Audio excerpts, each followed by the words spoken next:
Fatigué des pâtes et du riz, j'ai ce qu'il te faut.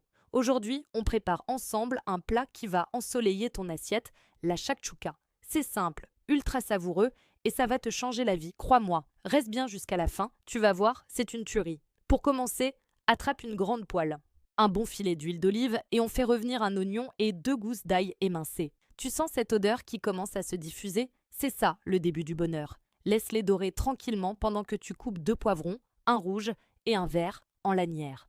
Hop, dans la poêle. On ajoute ensuite 3 belles tomates coupées en dés. Si tu n'as que des tomates en conserve, ça marche aussi. Prends une boîte de 400 grammes. Maintenant, les épices, c'est le secret. Une cuillère à café de cumin, une de paprika, et si tu aimes quand ça pique un peu, une demi-cuillère à café de piment en poudre. N'oublie pas le sel et le poivre. On mélange bien tout ça. Regarde ces couleurs, c'est magnifique. On couvre et on laisse mijoter à feu doux pendant environ 15 minutes.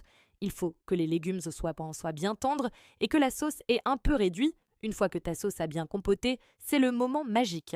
Avec une cuillère, on va creuser 4 petits puits dans la sauce. Et dans chaque puits, on casse délicatement un œuf. 1, 2, 3 et 4. Sale et poivre légèrement sur les jaunes.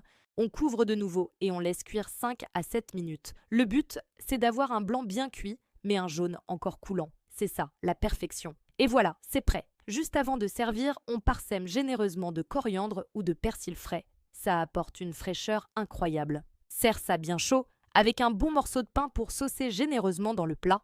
Chaque bouchée est une explosion de saveurs. Franchement, qui a besoin d'un plat compliqué quand on peut faire ça? C'est la recette parfaite pour un brunch, un déjeuner rapide ou même un dîner réconfortant. Si tu as aimé cette recette facile, abonne-toi à ma chaîne pour ne rien manquer des prochaines.